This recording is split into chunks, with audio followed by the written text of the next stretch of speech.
فليتقدم بين الصفين محتسبا.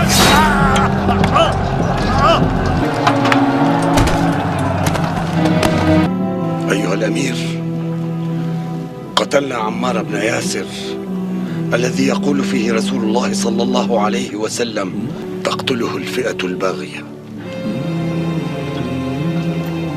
ما بك يا أبا عبد الله؟ أنحن قتلناه؟ لقد قتله من جاء به. لقد قتله من جاء به. لقد قتله من جاء به.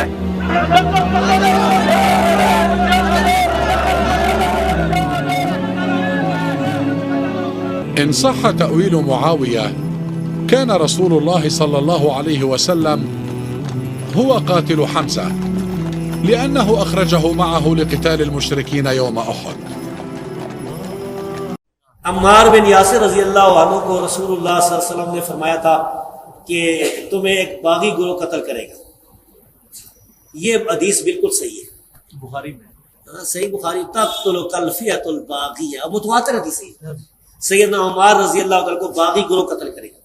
آگے لکھا ہے کہ وہ حضرت امیر معاویہ رضی اللہ عنہ کے گروہ کی طرف سے قتل ہوئے.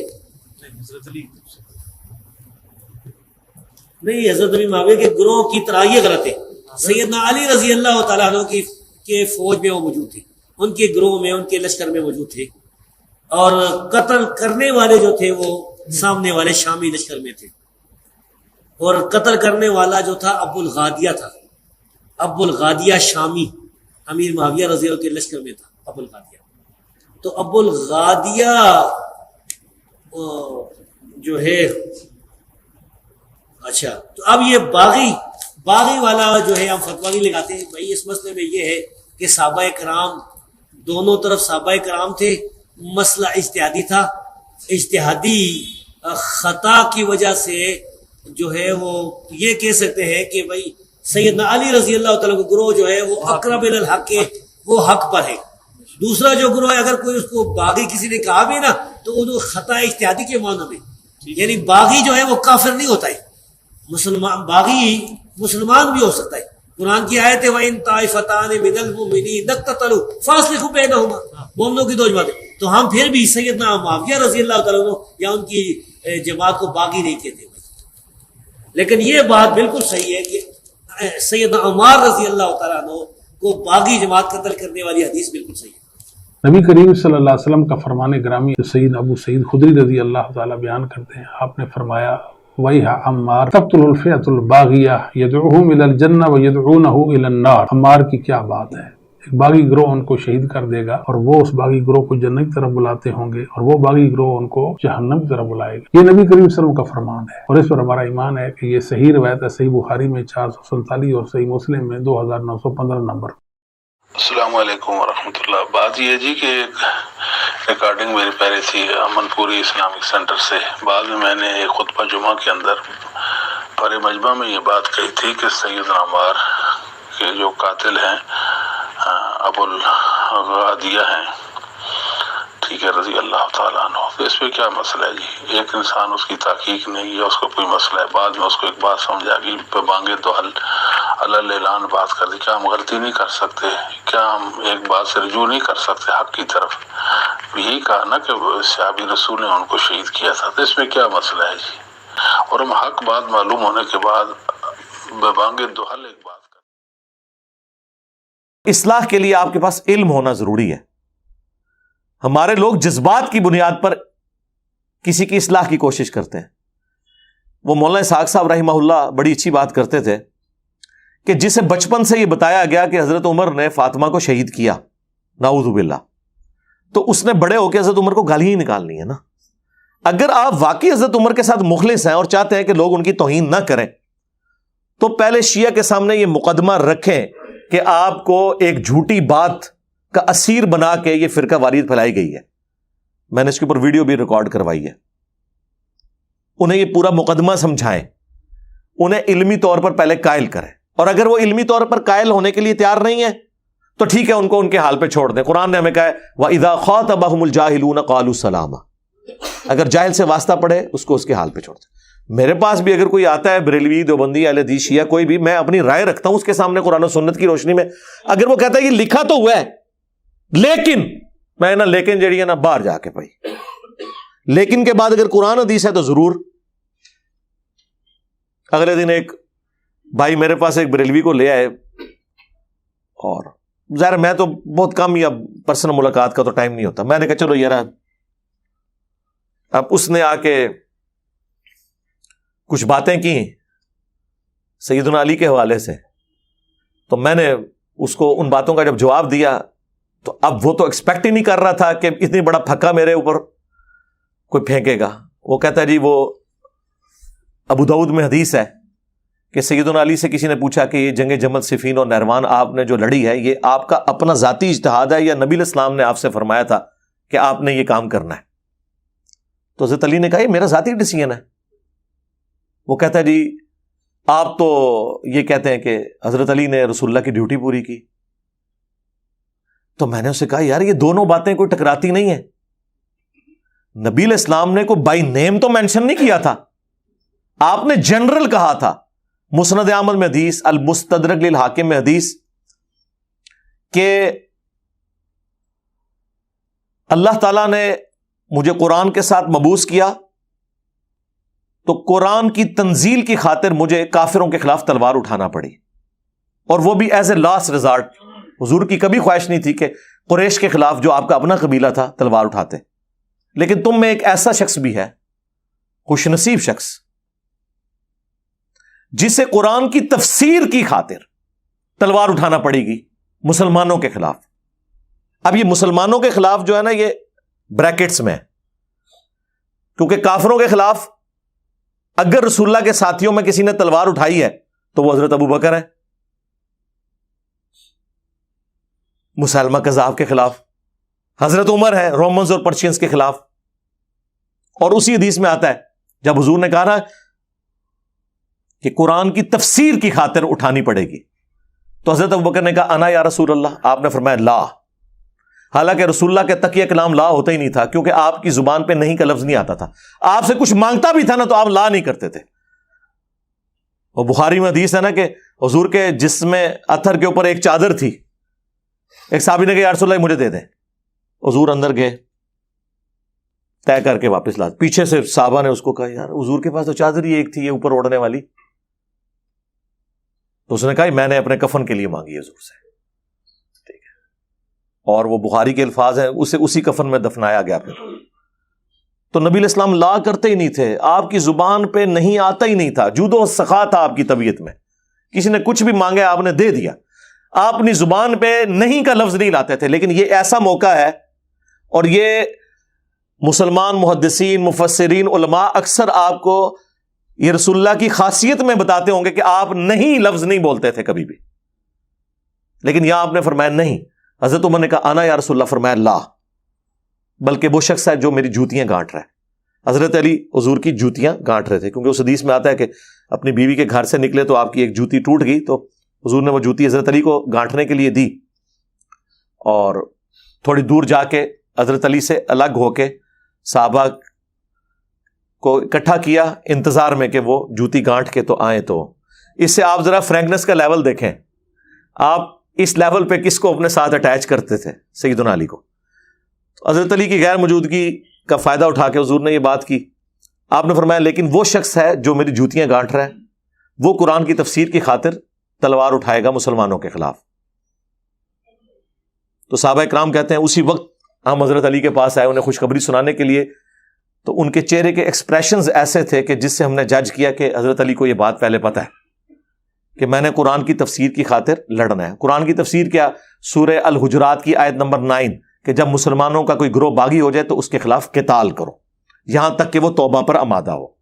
یہ آپ کو بخاری سے حدیث بتاتے ہیں جی وہ ابو بکرہ کہتے تھے جب ایک شخص نے اجازت چاہی کہ میں حضرت علی کا ساتھ دوں جنگ جمل میں, تو ابو بکرہ نے کہا کہ اپنی تلوار پھینک دو, کیونکہ میں نے رسول اللہ سے سنا تھا کہ جب دو مسلمان آپس میں لڑیں تو قاتل اور مقتول دونوں جہنم میں ہیں. تو ہم نے پوچھا کہ مقتول کیوں جہنم میں ہے؟ تو رسول اللہ نے فرمایا اس نے بھی تو اپنے بھائی کے قتل کا ارادہ کیا تھا, قاتل بھی جہنم میں اور مقتول بھی. نعوذ باللہ. یہ حدیث کا کوئی لینا دینا ہے اس بات کے ساتھ؟ یعنی یہ حدیثیں حضرت علی کو نہیں پتا, حدیث تو ان کو یاد تھی لیکن اس کی امپلیمنٹیشن نہیں پتا تھی، ان کا اجتہاد غلط ہے۔ قرآن میں جب آ گیا ہے کہ آپ نے قتال کرنا ہے، ریٹ آف دی گورنمنٹ کو آپ نے اسٹیبلش کرنا ہے۔ اچھا، اب سورہ حجرات کی اس آیت کی تفسیر وہ بنے۔ اب اس حدیث کے تحت حضرت علی کو یہ تو پتا تھا میرے دور خلافت میں مجھے جنگیں لڑنا پڑیں گی، لیکن کوئی بھی شخص یہ جرت تو نہیں کرے گا کہ اپنے فیصلے کو رسول اللہ کی طرف منسوب کرے، اسپیسیفک کر کے۔ جنرل تو کر سکتا ہے، رسول اللہ کی طرف تو منسوب کرنے کی ضرورت ہی نہیں ہے۔ اس سے بڑی بات ہے، قرآن میں آیا کہ جب مومنین کا کوئی گروہ باغی ہو جائے اس کے خلاف قتال کرو۔ حضرت علی کے سامنے تو قرآن موجود تھا کہ یہ میری ریٹ آف دی گورنمنٹ کو چیلنج کر رہے ہیں۔ قرآن کہہ رہا ہے کہ مسلمانوں کے خلاف بھی تلوار اٹھانی ہے اگر وہ گورنمنٹ کی اطاعت سے باہر نکلے۔ تو رسول اللہ کی تو حدیث کی ضرورت ہی نہیں ہے، حضرت علی نے تو قرآن پہ عمل کیا ہے۔ لیکن یہ حضرت علی کی للہیت ہے کہ وہ اپنی کسی بھی بات کو اسپیسیفکلی رسول اللہ کی طرف منسوب نہیں کر رہے، کیونکہ وہ سوال کرنے والا یہ پوچھ رہا تھا کہ بائی نیم وہ مینشن کریں۔ تو بائی نیم انہوں نے کیوں مینشن کرنا ہے؟ وہ تو بڑے احتیاط کرنے والے لوگ تھے۔ بخاری مسلم حدیث ہے، مولا علی کہتے ہیں میں آسمان سے زمین پر گر پڑوں مجھے گوارا ہے، لیکن یہ گوارا نہیں کہ میں کوئی ایسی بات حضور کی طرف منسوب کر دوں جو میں نے خود نہ حضور سے سنی ہو۔ یہ مجھے ڈر لگتا ہے کہ اس کے اوپر بڑا عذاب ہے، کیونکہ بخاری مسلم حدیث ہے جس نے میری طرف کوئی حدیث منسوب کی جو میں نے نہیں فرمائی تھی وہ اپنا مقام جہنم میں دیکھ لے۔ اس حدیث کے راوی بھی مولا علی ہیں، اور یہ مسلم کی پہلی حدیث ہے اور بخاری میں بھی ہے۔ تو اس لیے حضرت علی رضی اللہ تعالیٰ عنہ یا کوئی اور صحابہ بھی اپنے کسی بھی عمل کو اسپیسیفکلی مینشن کر کے نہیں استعمال کرتے تھے اپنی جسٹیفیکیشن کے لیے۔ اس کا یہ مطلب نہیں ہے کہ وہ جسٹیفیکیشن غلط ہو گئی ہے۔ مثلا پوری امت، چلیں بالخصوص اہل سنت تو یہ مانتے ہیں کہ نبی الاسلام کے بیماری کے دنوں میں نمازیں کس نے پڑھائیں؟ سیدنا ابو بکر الصدیق رضی اللہ تعالیٰ عنہ نے۔ اور ہم کہتے ہیں نبی الاسلام نے حضرت ابو بکر کو اپنے مصلی پہ کھڑا کیا، یہ اس بات کا ثبوت ہے کہ وہ میرے خلیفہ ہیں، میرے بعد کہتے ہیں نا ہم لوگ۔ تو یہ بات حضرت ابو بکر کو تو کوئی نہیں پتا، کسی حدیث کے اندر حضرت ابو بکر نے کہا ہے، اس حدیث کو کہیں انہوں نے یوز کیا ہے؟ وہ غامدی صاحب بھی ان کو پتہ نہیں شیطان نے کہانی کرائی، وہ کہتے ہیں جی عمار کو باغی جماعت قتل کرے گی، تو حضرت علی نے یہ حدیث کیوں نہیں کوٹ کی حضرت معاویہ کو؟ بھی کی ہے کوٹ۔ آپ کو اگر حدیث کا نالج نہیں ہے تو آپ باہر نکلیں، کوٹ کی ہے۔ حضرت معاویہ کو خود بھی پتا تھی، وہ پھر ٹاپک اور طرف چلا جائے گا۔ کوٹ نہ بھی کریں تب بھی کوئی فرق نہیں پڑتا۔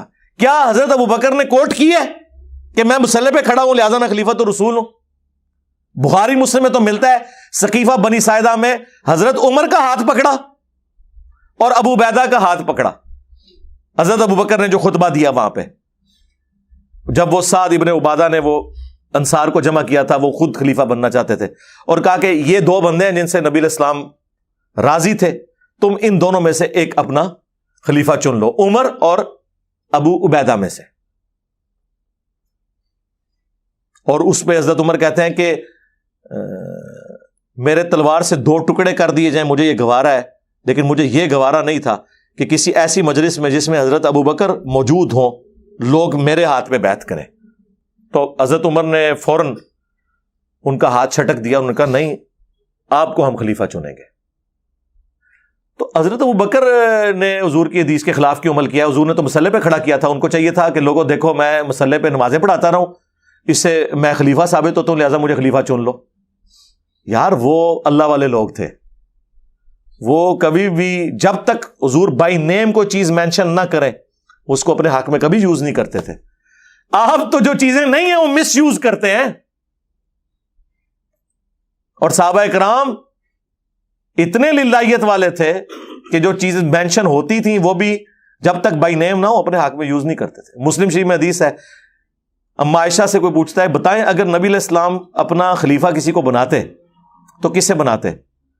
تو سیدہ عائشہ کہتی ہیں کہ میرا خیال ہے کہ میرے باپ کو بنا کے جاتے۔ تو کسی نے نہیں ان سے سنی نے کھڑے ہو کے کہا کہ حضرت آپ بھی خیال ہی ظاہر کر رہی ہیں، وہ تو مصلی پہ کھڑا کیا، آپ کو نہیں پتا؟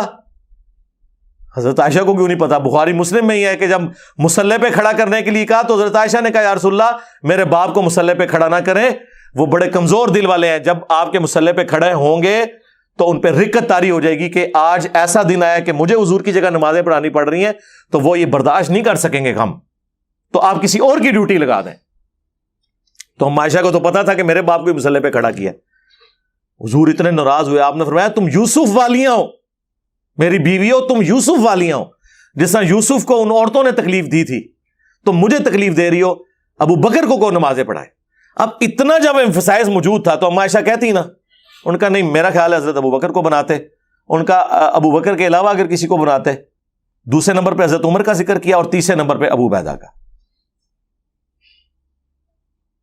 بخاری میں حدیث ہے، اما عائشہ سے آگے لوگ کہتے ہیں کہ لوگ چیمہ گوئیاں کر رہے ہیں کہ رسول اللہ نے حضرت علی کے لیے کوئی وصیت فرمائی تھی خلافت کے حوالے سے، تو اما عائشہ کہتی ہیں کہ رسول اللہ کی وفات میری گود میں ہوئی ہے، نبی علیہ السلام نے کسی کے لیے کوئی ایسی وصیت نہیں فرمائی۔ اب وہ بڑا اچھا موقع تھا، اما عائشہ کہتی کہ نہیں، وصیت میرے باپ کے لیے ہوئی ہوئی ہے۔ وہ تو ہم بعد میں ضربیں تقسیمیں لگاتے ہیں نا، کہ بخاری کی حدیث ہے کہ نبی علیہ السلام اپنے بیماری کے دنوں میں کہتے تھے اے عائشہ میری خواہش ہے کہ میں تیرے بھائی عبد الرحمن کو اور تیرے والد ابو بکر کو بلاؤں اور میں ان کے لیے وصیت کر دوں، مجھے خطرہ ہے کہ میرے بعد کوئی مانگنے والا مانگے گا، لیکن پھر میں نے اس ارادے کو ترک کر دیا کیونکہ مجھے پتا ہے کہ اللہ اور میری امت ابو بکر کے علاوہ کسی پہ راضی نہیں ہوگی۔ وہاں پہ حضرت ابو بکر کا نام بھی ہے، لیکن یہ نہیں مینشن کہ یہ کس واقعے کی طرف اشارہ ہے، وہ خلافت کی طرف اشارہ تھا۔ ہم اس کو کوٹ کرتے ہیں صحیح بخاری کی حدیث کو حضرت ابو بکر کی خلافت کے حق میں، لیکن اس حدیث کو حضرت ابو بکر نے کبھی اپنے خلافت کے حق میں کوٹ نہیں کیا۔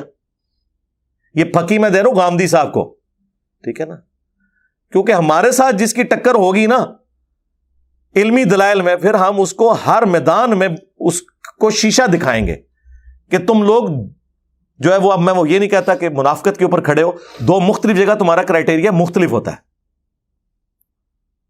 تو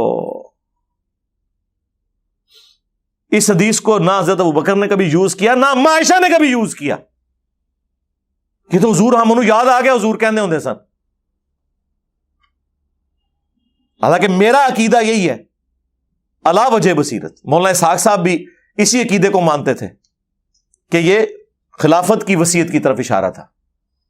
ظاہر ہے رسول اللہ بادشاہ نہیں تھے، مولا علی ان کے بچوں کی جگہ تھے، نبی علیہ السلام نے کبھی بھی اپنے بیٹے کو خلیفہ نہیں بنانا تھا کیونکہ ختم نبوت ہو چکی ہے۔ ہاں ختم نبوت نہ ہوئی ہوتی نا تو حضرت علی کو سکسیسر وہ نامزد کرتے، کیونکہ انبیاء کے بیٹے انبیاء کے سکسیسر ہوا کرتے تھے، لیکن ختم نبوت کو انشور کیا۔ بخاری مسلم دونوں میں حدیث ہے، جب غزوہ تبوک پہلا اور آخری موقع تھا کہ حضرت علی اس جنگ میں نہیں تھے، انہوں نے رونا شروع کر دیا، یا رسول اللہ میں آپ کے ساتھ جاؤں گا، اس طرح آپ کو نہیں چھوڑ سکتا۔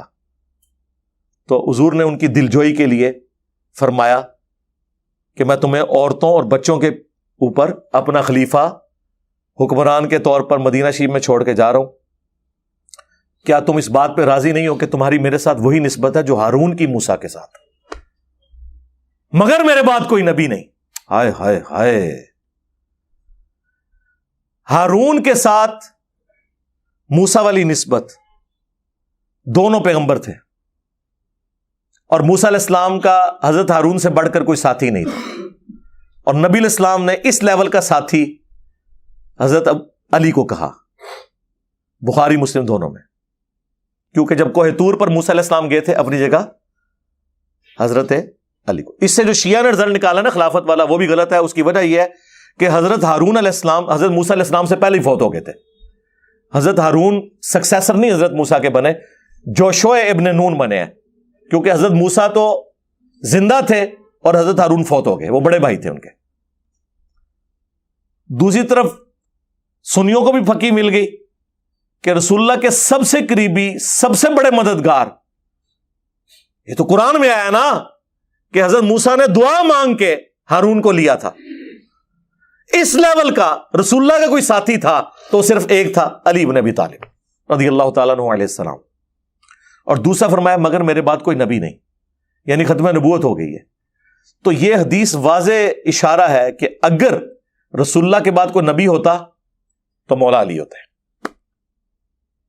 کیونکہ ہارون اور موسیٰ دونوں پیغمبر، محمد اور علی، یہاں پہ بھی علی نے پیغمبر ہونا تھا لیکن ختم نبوت ہو گئی. لہذا یہ حدیث ختم نبوت کے اوپر بھی پیرا دیتی ہے کہ یہ غلام احمد قادیانی دجال نے اور اس کے ماننے والوں نے جو جھوٹی نبوت کلیم کی ہے، تو ہم پوچھتے ہیں کہ اگر امتی نبی کوئی سٹیٹس تھا تو اس امت میں اگر کسی شخص کو حاصل ہو سکتا تھا تو مولا علی تھے. وہاں حضور کہہ دیتے نا کہ میرے بعد کوئی نبی نہیں مگر امتی نبی ہوں گے اور علی امتی نبی ہے. تو سرکار اگر علی امتی نبی نہیں ہے تو غلام احمد قادیانی دجال شاہی کوئی نہیں ہے. غلام احمد قادیانی دجال زندہ بھی ہو جائے نا اور آپ اس سے پوچھیں کہ تو اپنے آپ کو حضرت علی سے افضل مانتا ہے، وہ بھی جرت نہیں کرے گا. وہ جو اس کی بکواسیات ہے نا، وہ زومانی جملے جس طریقے سے بولتا ہے، ادروائز یہ نہیں کہ وہ حضرت حسین یا حضرت علی رضی اللہ تعالیٰ عنہ علیہ السلام سے اپنے آپ کو افضل مانتا ہوگا. باقی گستاخیاں تو اس نے کی ہیں حضرت حسین کی بھی، انڈائریکٹلی کی ہیں، لیکن وہ گستاخی ہوتی ہے اس طرح کی مثال بیان کرنا بھی. تو جب حضرت علی امتی نبی نہیں ہے تو اور کوئی شخص کیسے امتی نبی ہونے کا دعویٰ کر سکتا ہے؟ تو یہ میں نے ساری باتیں اس لیے کی کہ غامدی صاحب کا یہ کہنا کہ یہ جو حدیث بخاری اور مسلم کی یہ فراڈ ہے، حالانکہ یہ حدیث متواتر ہے اور محدثین نے اس حدیث کے دفاع کے اوپر کتابیں لکھی ہیں. چند گنتی کی احادیث ہیں جو متواتر ہیں، جو کثرت سے صحابہ نے روایت کی ہیں. 20 سے زیادہ اصحاب نے یہ حدیث روایت کی ہوئی ہے، جو بخاری میں 2812 ہے اور 447 اور مسلم میں 7320 سے لے کے 7324 تک. تقتلہ الفئۃ الباغیہ ویح عمار، افسوس ہے عمار، تجھے ایک باغی جماعت قتل کرے گی. یدعوہم الی اللہ یدعوہم الی الجنہ، دونوں الفاظ ہیں. تم تو انہیں اللہ اور جنت کی طرف بلا رہے ہوگے. ویدعونہ الی النار، اور وہ جماعت تمہیں جہنم کی آگ کی طرف بلا رہی ہوگی. اور غامدی صاحب پریشان ہوئے، وہ کہتے ہیں آپ کو پتہ ہے اس حدیث کا کیا مطلب ہے اگر ہم صحیح مان لیں؟ جی ہمیں پتہ ہے، لیکن وہ جو آپ کو خدشہ لگا ہے اس کا حل بھی ہم آپ کو دیں گے کہ جہنم کی طرف بلایا جانے والا عمل ہے. یہ جہنمی نہیں ڈکلیئر کیا، جھوٹ بولنا جہنم کی طرف لے جانے والا عمل ہے، لیکن ہم جھوٹے کو جہنمی نہیں کہتے. یار یہ بیسک دین ہے، بیسک فقہ ہے، اس کو آپ سمجھیں. آپ اس سے یہ رزلٹ کیوں نکالتے ہیں کہ ہم نعوذ باللہ اہل جمل کو، اہل جمل نے تو خیر رجوع کر لیا، اہل صفین کو ہم جہنمی مان رہے ہیں نعوذ باللہ. ہاں ان کا عمل جہنم کی طرف لے جانے والا تھا. وہ تو صحیح مسلم میں حدیث ہے، جو امام وقت کی بیعت کے بغیر مرا جاہلیت کی موت مرا. حضرت ابو بکر، عمر، عثمان اور حضرت علی چاروں خلفائے راشدین ہیں، امام وقت ہے. بخاری مسلم دونوں میں حدیث ہے کہ فتنوں کے دور میں جماعت المسلمین اور ان کے امام کو پکڑ لینا. تو جب فتنے کا دور ہے تو جماعت المسلمین کے امام حضرت ابو بکر، عمر، عثمان اور علی. فتنوں کا دور تو حضرت ابو بکر سے ہی شروع ہو گیا نا، جب حضور کی وفات کے بعد ہزاروں لوگ مرتد ہو گئے ہیں، منکرین زکوٰۃ، مسلمہ کذاب اور سب لوگ عرب کے قبائل مرتد ہو گئے، تو فتنے تو شروع ہو گئے. اسی کے بارے میں تو حدیث تھی ترمذی، ابو داؤد کے اندر کہ تم میرے بعد بہت اختلاف دیکھو گے. اس وقت علیکم بسنتی وسنت الخلفاء الراشدین المہدیین، میری سنت کو اور میرے خلفائے راشدین کی سنت کو داڑھوں سے مضبوطی سے پکڑ لینا، اور دین میں نئی نئی بدعتوں سے بچنا. تمام بدعتیں گمراہیاں ہیں اور تمام گمراہیاں جہنم میں لے جانے والی ہیں. یہ ہے ہی خلفائے راشدین کے مخالفین کے بارے میں تھی. لیکن دیکھ لیں پہلے خلیفہ کے مخالفین کہتے ہیں جی مرتد، یعنی جو مسلمہ کذاب کے ساتھ اور منکرین زکوٰۃ. دوسرے خلیفہ کے مخالفین کہتے ہیں جی کافر، رومنز اور پرشینز. تیسرے خلیفہ کے مخالفین کہتے ہیں جی بلوائی، خارجی، حالانکہ خارجی ہے ہی نہیں تھے اس زمانے میں، خارجی تو بعد میں آئے. چوتھے خلیفہ کے مخالفین رضی اللہ عنہ. اب وہ حدیث کدھر گئی؟ ایٹ لیسٹ یہ تو کہو کہ پولیٹیکلی وہ باغی تھے، دین سے باغی نہیں، پولیٹیکلی. اتنی جرت تو کرو. تو مولا علی علیہ السلام کبھی بھی اسپیسیفکلی، ایون صحیح مسلم میں آتا ہے، عمار بن یاسر سے کسی نے پوچھا کہ آپ جو حضرت علی کا ساتھ دے رہے ہیں جنگ جمل میں اور صفین میں، کیا رسول اللہ نے آپ سے کوئی عہد لیا تھا؟ انہوں نے فرمایا نبی علیہ السلام نے ہم سے کوئی عہد اس حوالے سے نہیں لیا تھا کہ ہم نے اس جنگ میں یوں یوں کرنا ہے. البتہ یہ ضرور ہے کہ 12 منافقین کے نام تھے جو نبی علیہ السلام نے حذیفہ ابن یمان کو بتائے تھے, ہمیں وہ نہیں معلوم. اب ظاہر ہے حضرت عمار کو نہیں پتا تو لوگ مجھ سے آ کے پوچھے ہوتے میں تو انہوں کی تو دساں. ہاں یہ ضرور ہے صحیح بخاری میں کہ عمار کی زبان کو اللہ تعالیٰ نے شیطان سے محفوظ کر دیا. ہاں عمار کو اللہ کے محبوب صلی اللہ علیہ وآلہ وسلم اسپیشل پروٹوکول دیتے تھے کیونکہ ان کے والدین اسلام کے پہلے شہداء ہیں, سیدنا یاسر اور سیدہ سمیہ علیہم السلام ورضی اللہ عنہما. آپ کو یہ تو بتاتے ہیں یاسر اور سمیہ کو شہید کیا ابو جہل نے, لیکن ان کے بیٹے کو عمار ابن یاسر کو کس نے شہید کیا؟ نہیں, وہ نہیں آپ کو بتائیں گے. کیوں؟ کیونکہ پھر لوگ آپ سے پوچھیں گے کہ کس رضی اللہ عنہ نے کس رضی اللہ عنہ کے کہنے پر عمار رضی اللہ عنہ کو شہید کیا, یہ نہیں آپ کو بتائیں گے. تو سرکار مسند احمد میں موجود ہے, ابو الغادیہ سے شہید ہوئے, اصحاب شجرہ کے صحابی تھے, پوری زندگی وہ روتے تھے کہ مجھ سے عمار کا قتل ہو گیا. مسند احمد میں ہی ہے, عمر بن عاص گھبرائے ہوئے آئے اور حضرت معاویہ سے کہا کہ دیکھو عمار قتل ہو گیا, اور رسول اللہ نے فرمایا تھا صلی اللہ علیہ وآلہ وسلم عمار کو باغی جماعت قتل کرے گی. تو انہوں نے کہا تم اونٹ کی طرح اپنے پیشاب میں پھسل رہے ہو, لوگوں کو خود یہ بات بتا رہے ہو, یہ بات نہ بتاؤ.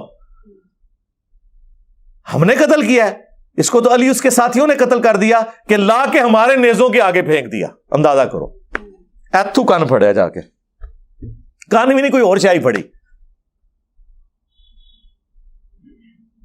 حضرت علی تک جب یہ بات پہنچی تو انہوں نے فرمایا کہ اچھا پھر اس کا مطلب ہے کہ کیا نعوذ باللہ حضرت حمزہ کے قاتل رسول اللہ تھے کہ نہ عہد میں لے کے آتے اور نہ حمزہ شہید ہوتا. یہ پکی دی مولا علی نے.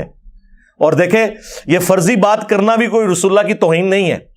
سمجھانے کے لیے موٹے دماغ والے بندوں کو ایسے جملے بولنے پڑتے ہیں, ورنہ اگر آپ ایبسولوٹلی یہ جملہ سنیں تو لوگ تو کہیں گے گستاخی ہے کہ بھی کیا حمزہ کو حضور نے قتل کیا تھا کہ وہ ساتھ, وہ کہیں گے یار یہ کیا بات ہے. لیکن حضرت علی نے سمجھانے کے لیے بات کی تو سرکار پتا تھا سب کچھ.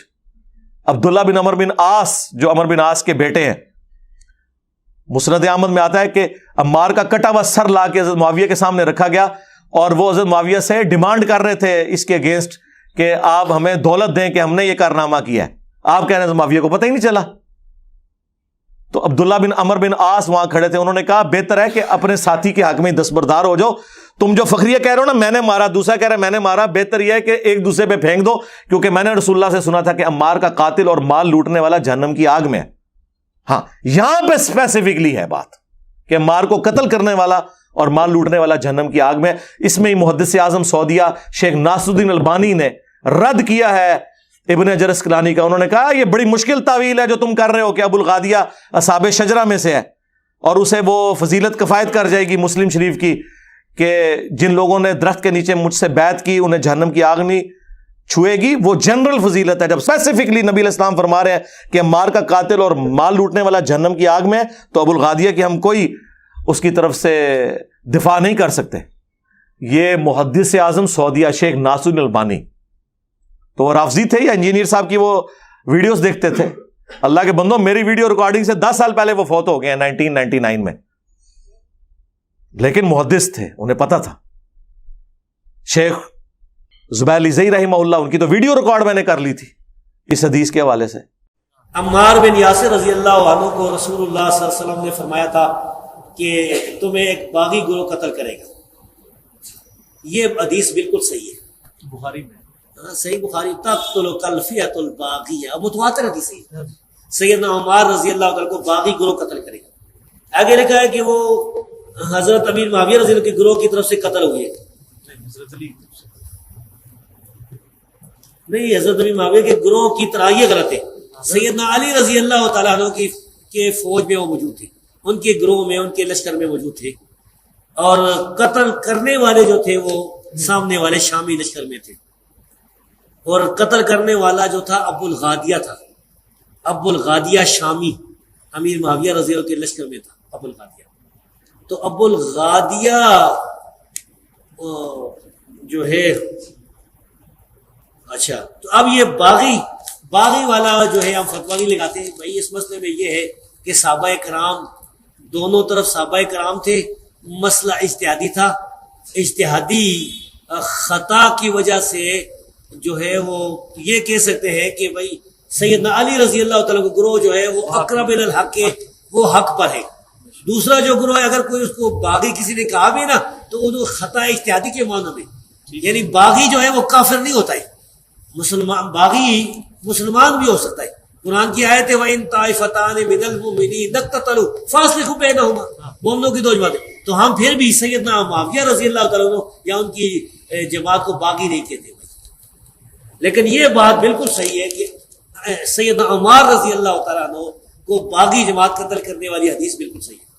نبی کریم صلی اللہ علیہ وسلم کا فرمان گرامی سید ابو سعید خدری رضی اللہ تعالیٰ بیان کرتے ہیں، آپ نے فرمایا وَيْحَ عَمَّارَ تَقْتُلُ الْفِئَةُ الْبَاغِيَةَ يَدْعُوهُمْ إِلَى الْجَنَّةِ وَيَدْعُونَهُ إِلَى النَّارِ. عمار کی کیا بات ہے، ایک باغی گروہ ان کو شہید کر دے گا اور وہ اس باغی گروہ کو جنت کی طرف بلاتے ہوں گے اور وہ باغی گروہ ان کو جہنم کی طرف بلائے گا. یہ نبی کریم صلی اللہ علیہ وسلم کا فرمان ہے اور اس پر ہمارا ایمان ہے کہ یہ صحیح روایت ہے، صحیح بخاری میں 447 اور صحیح مسلم میں 2915 نمبر. السلام علیکم ورحمۃ اللہ. بات یہ جی کہ ایک ریکارڈنگ میری پہلے تھی امن پوری اسلامک سینٹر سے. بعد میں نے ایک خطبہ جمعہ کے اندر پر مجمع میں یہ بات کہی تھی کہ سیدنا عمار کے جو قاتل ہیں ابو الغادیہ ہیں، ٹھیک ہے، رضی اللہ تعالیٰ عنہ. تو اس پہ کیا مسئلہ ہے جی؟ ایک انسان اس کی تحقیق نہیں ہے، اس کو کوئی مسئلہ ہے، بعد میں اس کو ایک بات سمجھ آ گئی پہ بانگے تو حل اللہ اعلان بات کر دی. کیا ہم غلطی نہیں کر سکتے؟ کیا ہم ایک بات سے رجوع نہیں کر سکتے حق کی طرف؟ یہی کہا نا کہ صحابی رسول نے ان کو شہید کیا تھا، تو اس میں کیا مسئلہ ہے جی؟ اور ہم حق بات معلوم ہونے کے بعد بے بانگے دو حل ایک بات کر. تو وہاں پہ حضرت معاویہ نے کہا کہ حضرت عمر بن عاص سے کہ اپنے اس پاگل بچے سے میری جان چھڑا، یہ جو میرے پہ مسلط ہوا ہے ہمیں حدیثیں سناتا ہے.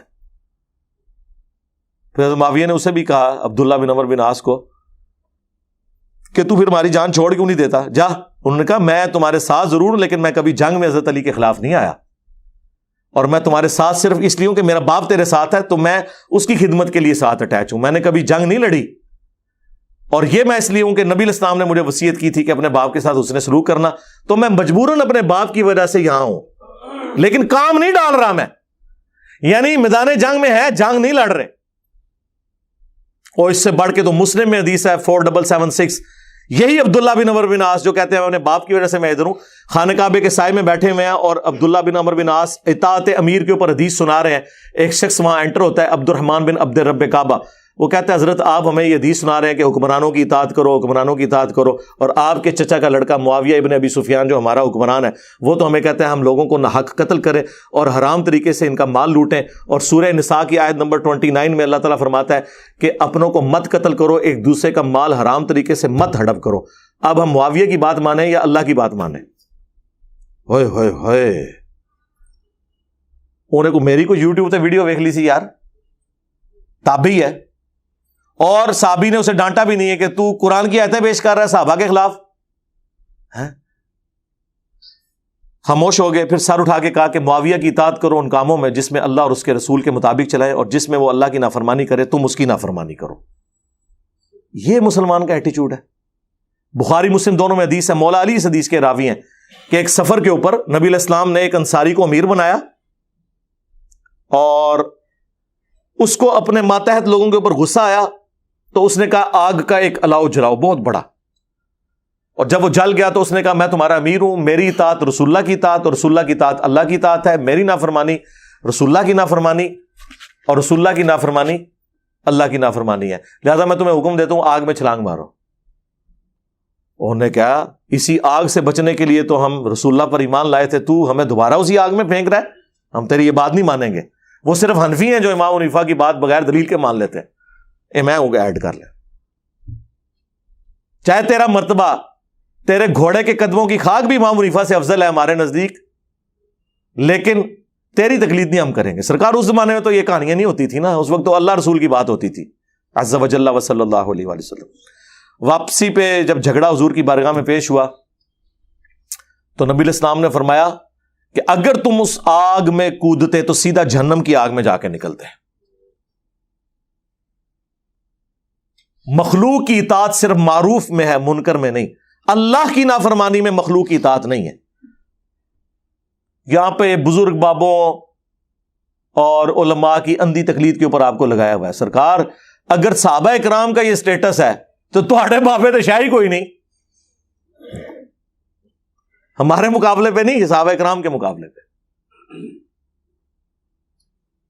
تو یہ ایک کرائٹیریا تھا. لہٰذا آپ ذرا ذہن میں رکھیں کہ یہ ساری کی ساری باتیں جب کی جاتی ہیں تو اپنے ذہن کو کھولیں. آپ جان بوجھ کے ایک ایسا بیچ میں نہ کوئی ایسا پوائنٹ آف ویو لے کے آیا کریں کہ پھر ہمیں مجبوراً پھر زیادہ کھول کے باتیں بیان کرنی پڑیں.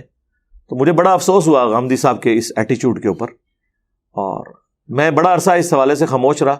مجھے کافی لوگوں نے کہا, میں نے کہا یار اب بات یہ کہ اتنی غیر علمی جب کوئی بات کرے, چلے میں جہالیت لفظ نہیں استعمال کرتا, پھر وہ لوگ برا مناتے ہیں, تو پھر ان باتوں کا کیا جواب دیں. آپ کا مختلف جگہ مختلف کرائٹیریا ہوتا ہے, کسی گراؤنڈ کے اوپر آپ کھڑے تو ہوں, پھر ہم بات تو اس کا جواب دیں گے جو قرآن و سنت بیان کرے, جو صرف اپنی رائے بیان کر رہا ہے, اپنی خواہشات کا نام یا اپنے نیریٹو کا نام اس نے دین رکھا ہوا ہے. خواہشات نہیں میں کہتا, بدگمانی نہیں کرتا, اس کی باتوں کو ہم کیا اس کو ریبٹل کریں. ہم پیش کرتے ہیں قرآن میں لکھا ہوا ہے, بخاری میں لکھا ہوا ہے, مسلم میں لکھا ہوا ہے. اب اس کے جواب میں کوئی صرف ایسے ایسے کر کے اپنی رائے بیان کر دے تو میں اس کا کیا جواب دوں یار. ہم نے تو وہ بیان کرنا ہے جو قرآن و سنت میں لکھا ہوا ہے. کیا قرآن و سنت میں نہیں لکھا ہوا اطیعوا اللہ و اطیعوا الرسول و اولی الامر منکم, اطاعت کرو اللہ کی اور اس کے رسول کی اور اپنے حکمران کی. ہاں تنازع ہو جائے تو اللہ اور اس کے رسول کی طرف پلٹاؤ گے, حکمران وقت کی اطاعت نہیں کرنی ہے. مسلم شریف میں حدیث ہے کہ جب ایک خلیفہ کی بیعت ہو جائے اور دوسرا اس کے خلاف کھڑا ہو جائے تو اسے قتل کر دو. اسی کے تحت مولا علی نے جنگ جمل صفین و نہروان لڑی ہیں. اور مسلم شریف کی اور بخاری میں بھی یہ حدیث موجود ہے کہ جو خلیفہ وقت کی بیعت کے بغیر مرا وہ جاہلیت کی موت مرا. اور بخاری مسلم میں حدیث کہ فتنوں کے دور میں جماعت المسلمین اور ان کے امام کو پکڑ لینا, یہ آج کی جماعت المسلمین نہیں, یہ امام سے مراد خلیفہ وقت ہے, اس کو آپ نے پکڑنا ہے. تو ہم نے مطلب قرآن و سنت کے دلائل کو دیکھنا ہے. اور میں آپ کو بتاؤں, جن لوگوں کو اپنی زندگی میں یہ بات اوائل میں نہیں سمجھ آئی نا, اینڈ پہ سمجھ آ گئی ہے. عبداللہ بن عمر کے بارے میں مجمع الزوائد میں اور المستدرک للحاکم میں آتا ہے, وہ عبداللہ بن عمر جو یزید کی بیعت توڑنے سے بھی روک رہے تھے, صحیح بخاری مسلم میں آیا. یہی جب اپنے موت کے وقت پہنچے ہیں تو کہتے ہیں مجھے پوری زندگی کسی بات کا غم نہیں ہے سوائے اس بات کے کہ میں نے حضرت علی کے ساتھ مل کر فقہ باغیہ کے خلاف قتال کیوں نہیں کیا. مجھے کسی نماز روزہ کوئی چیز میں نے نہیں چھوڑی سوائے اس. تو عبداللہ بن عمر کو 34 سال کے بعد جو بات سمجھ آئی, 74 ہجری میں جب بنو امیہ نے انہیں قتل کروایا, بخاری میں آتا ہے پاؤں میں زہر آلود نیزہ مروا کے, حضرت علی اور ان کے ساتھیوں کو حضرت علی کی زندگی میں سمجھ آ گئی تھی کہ یہ انجن دوسری پٹی کی طرف جانے لگا ہے, ہم نے اس انجن کو روکنا ہے. تو میرے بھائی یہ کتابوں کی دنیا ہے, قرآن و سنت کے دلائل کی دنیا ہے. ہم جو کچھ بھی پیش کر رہے ہیں دلائل کے ساتھ پیش کر رہے ہیں. ہمارا رد کسی نے کرنا ہے تاریخی روایتوں سے نہیں, قرآن و سنت سے کرے. اور اگر آپ تاریخی روایتوں سے کریں گے تو میں آپ کو بتا رہا ہوں, تاریخ میں اگر بنو امیہ کے حق میں 20 باتیں ہیں نا تو 100 باتیں ان کے خلاف ہیں.